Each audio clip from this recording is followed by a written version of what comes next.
The Red Pill Fairy, Episode 1. The Evil Clerkyman and the Myth of Homophobia. Do you like to travel? I sure do. I mean, not like some, where you strap on a backpack with your toothbrush and your MacBook and just turn your boxers inside out and outside in every 2 weeks, as you never stay longer than 3 days in any given place. All because you really want to brag back home about having seen 200 plus countries. Not like that. But I've been round the place.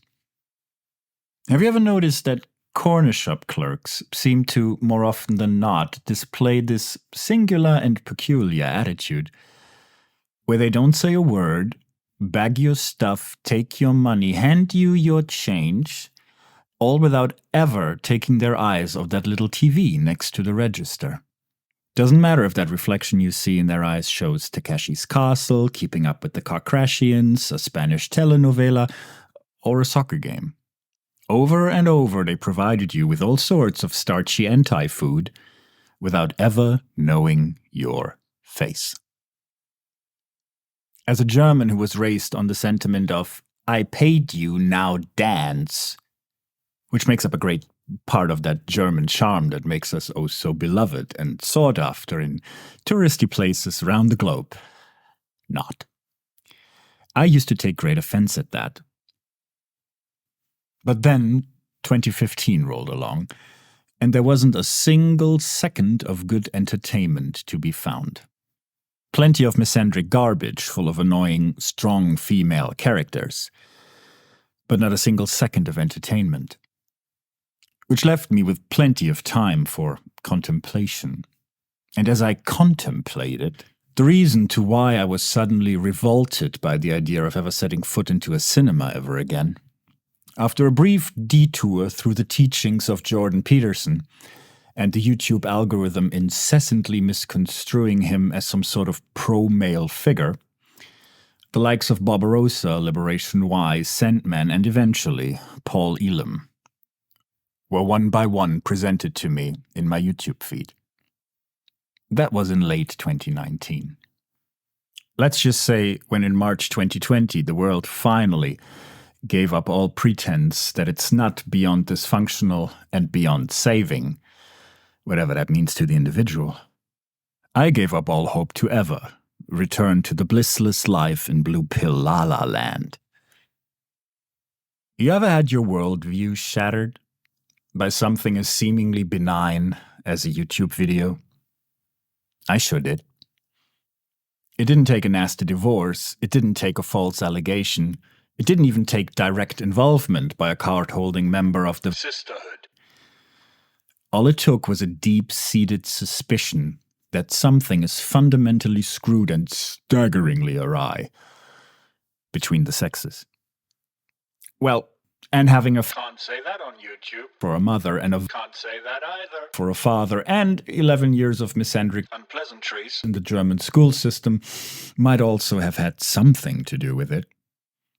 And as comparatively slow and gradual my red pilling was, it still very much felt like getting a red pill enema with the fire hose. I grew up hating breeders. I grew up believing they must be all like my father, void of any personality of their own, only existing to toil and play a tag dog for the petty and capricious tantrums of the holy. Not saying we don't have those poor unfortunate souls floating around the place in unnameable numbers, but I don't really feel resentment towards them anymore. The simp army is now more like the weather to me. Just carry your damn umbrella, as there is little to no use complaining.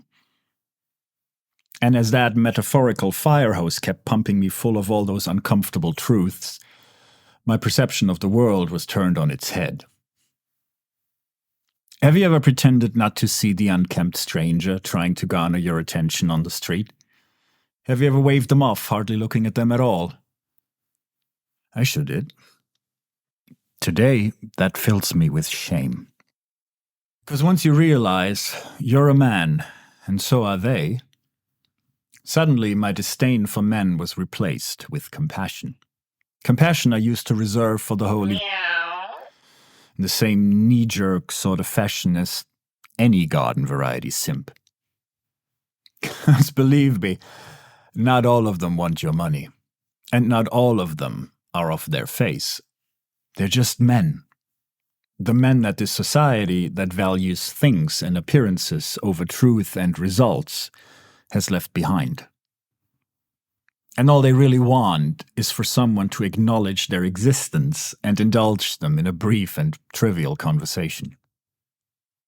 I knew that my dog looked like a pony that drools too much. I knew that when I got her. What I didn't know was that for some, that's the best they can come up with when trying to start a conversation. All the annoyance I felt about being reminded half a dozen times a day that my dog looked like a drooling pony was self-inflicted. What's my point, you wonder? Well, you should see how their faces light up when you respond with a facetious, "Yes, I noticed," instead of a, "I don't carry change." And you should see the spring in their step when they walk away to attend to whatever the day might hold for them. I feel like a complete piece of excrement when I think that I used to deny myself and my brothers these simple pleasures just because I bought into this "don't give them anything, they just spend it on regulated substances" nonsense. Well, let them. Life's hard enough sober as it is, isn't it? And for the sake of intellectual honesty, by the way, another term you can put in your red pill arsenal, alongside red pill arsenal, that is, I guess my formerly plugged-in brain mapping the loathing I harbor for my father, the vaginally motivated, onto my perception of almost all my encounters probably didn't help either. So there I was, sitting cooped up in front of the very same laptop I wrote this talk on, for months on end, going through one video after the other, as the zombies that used to be my fellow countrymen daddled by outside my window, their broken and disheartened expressions thinly veiled by their Fauci diapers. I kept watching, indiscriminately. Even silly stuff like vaginally motivated and cars, fresh and in the head, and even a little rollover Tomasi. Hey, come on now, I was a freshly minted MGTOW and frankly, a little desperate. Red pill rage, anyone? Oh, and since we're throwing around red pill terminology, here's another. Red pill isolation. That's a tricky one. Getting red pilled seems to have a similar effect as getting married. You just want to bloody shout it from the rooftops all day long. I recommend you don't. The more you display self-care, self-preservation, self-respect, and all the other self-so-and-sos that a man unit in service of the holy isn't supposed to display, especially not in earnest, your blue pill friends will fade away in due time. No need to make a spectacle of yourself. So there I was, still, trying to wrap my head around the fact that men are human too. The problem was you can either believe that, or you can believe in all that LGBTQYXZ barbecue-alien hieroglyph community victim narrative nonsense. It's either or. Eventually, on another grey and dreary day in feminist Germany, it's still in the firm grasp of our most recent crisis du jour, I came across a mention of just a place where, and I quote, red pill isolation goes to die. XY Crew.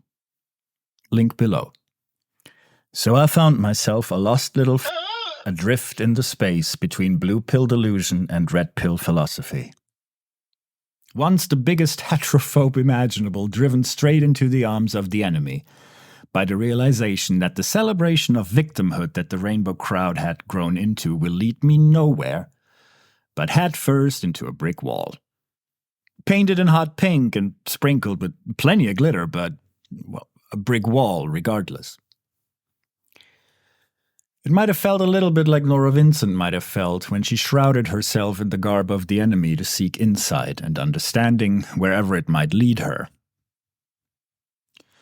Well, me interacting with all those men who were nothing like my ridden father surely led me to a realization I never expected to find. Homophobia is a female issue. Yes, you heard that right.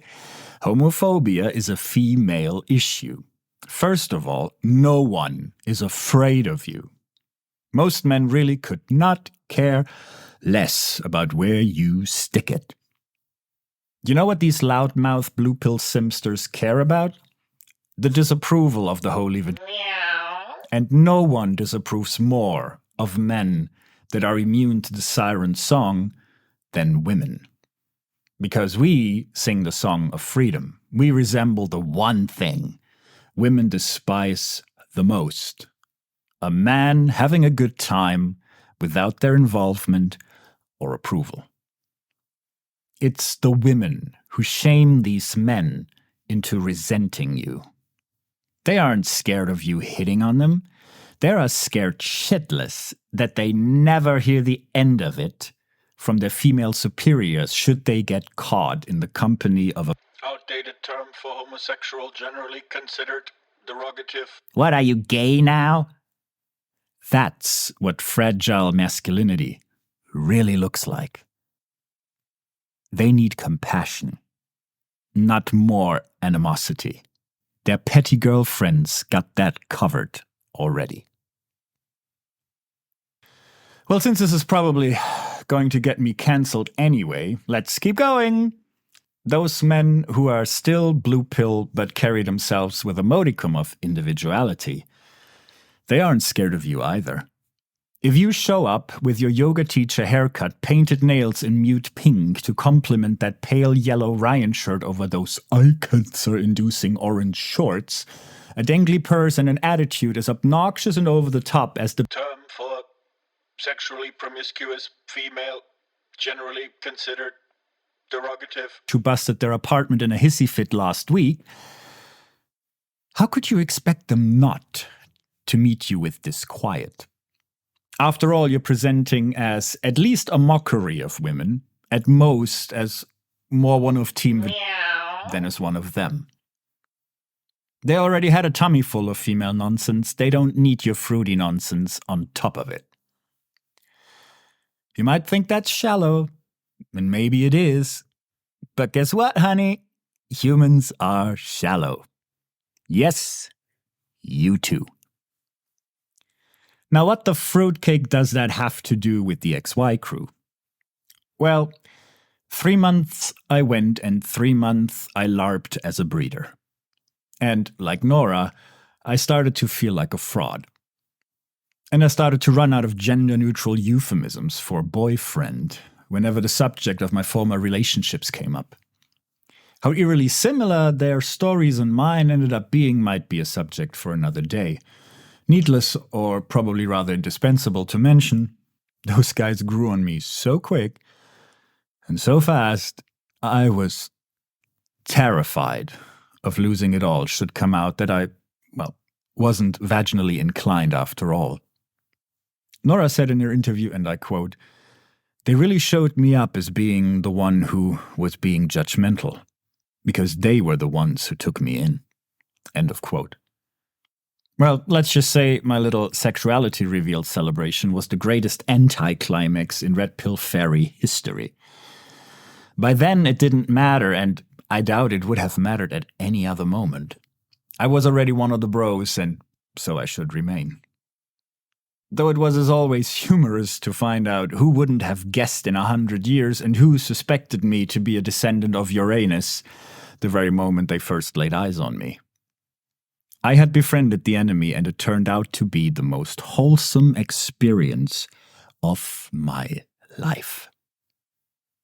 After that, excrement got even better. With now there being no secrecy left between us, and I already resilient and impenetrable where the locker room banter was concerned, something unexpected happened. Instead of a, "oh, shut up, the hell you know," the fact that I bring a brand new perspective to the table, dealing with Western women without desiring any of them and being fellow man and outsider in equal proportion, enriched our experience. One of them keeps saying he thinks every breeder needs a gay wingman to give him the elbow whenever he's about to stick it into crazy. Oh, honey, look at her. She's a 3 without makeup. A little rain and you have a wet Gollum as arm candy. Spare yourself the post-nut trauma and let lady regret in the making ruin someone else's day, huh? 3 years and counting. I now have a circle of friends that circles the planet. And even though I haven't yet met them all in person, I never felt closer to anyone than those guys. For the simple fact that when honesty meets compassion, something magical is the result. One of the guys keeps calling the place the Red Pill Dojo. I find that metaphor most befitting, because, metaphorically speaking, we keep beating the ever-loving excrement out of each other. And every time, without fail, if you're strong enough to appreciate that every experience, including the unpleasant ones, holds an opportunity for growth, we emerge out the other end stronger for having gone through it. Metaphorical bloody nose and all. But enough already about me. Have you ever had your whole worldview turned on its head? I sure did. So next time the evil clerkyman backs your stoner snacks without a word or glance, next time that stranger who looks a little too close to an unwashed Santa Claus tries to entangle you in harmless chit-chat, remember, you're a man and so are they. Men who strive to wrestle a little satisfaction out of a life in a world that doesn't care if they live or discontinue their existence. Just like you do. Don't leave your brother in the lurch. His ex-wife got that covered already. Nora also said something I now understand more than I ever thought possible. She said they, that being men, need each other more than anything. They need to be together. She was right. We need to be together. So, brother, if you need a breather from the crazy, if you are ready to join us in reality, our door is always open.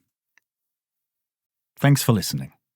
If you like this content, please leave a like, the most important metric employed by YouTube. Subscribe and maybe leave a comment. Won't cost a thing. If you wish to support me further, please check out my Subscribe Star page. See you next time.